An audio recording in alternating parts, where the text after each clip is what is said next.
അപ്പോൾ അങ്ങനെ നാടോടി നൃത്തമൊക്കെ കഴിഞ്ഞ് നമ്മുടെ കൂടെ ഇപ്പോൾ ഉള്ളത് നമ്മുടെ തൃശ്ശൂരിൽ നിന്ന് എത്തിയിട്ടുള്ള അപർണ ഉണ്ണികൃഷ്ണനാണ്. അപർണ ഉണ്ണികൃഷ്ണൻ, നമസ്കാരം. നമസ്കാരം. ഉഷാറായി കളിച്ചോ മോളെ?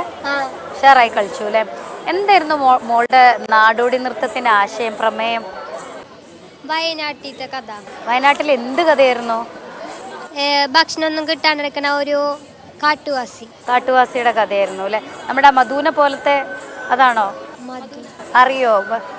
ഭക്ഷണം കിട്ടാതെ പിന്നെ മോഷ്ടിച്ച് കഴിച്ചു എന്നുള്ള പേരിൽ മരണപ്പെട്ട ഒരു കാവിൽ പോയിട്ട് അവിടെ ആൾക്കാർ വെക്കുന്ന ഭക്ഷണമൊക്കെ ഈ അമ്മ കഴിക്കും.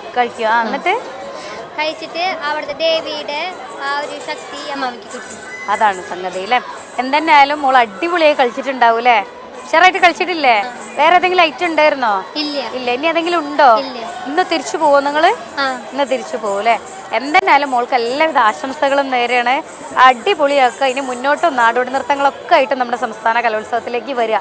10ൽ എത്തിയിട്ടുള്ളൂ, 8ൽ അല്ലേ? അപ്പോൾ ഇനി ഒരുപാട് അവസരമുണ്ട്. അപ്പം എന്തെന്നായാലും മോൾക്ക് എല്ലാവിധ ആശംസകളും നേരെയാണ്. നമ്മുടെ പ്രേക്ഷകർക്ക് വേണ്ടിയിട്ട് നാടോടി നൃത്തത്തിൽ കുറച്ച് ഭാഗം ഒന്ന് കാണിക്കണം കേട്ടോ. ശരി, thank you so much.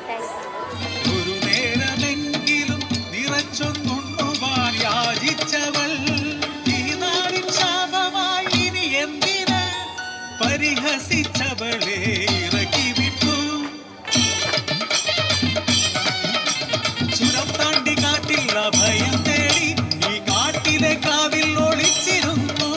Bhadrakali തുണയായി കൂട്ടായി, കാട്ടുമൃഗങ്ങൾ തുണയായി തുടരാൻ വിഷപ്പടക്കാൻ നടയിൽ കാണിക്കയും.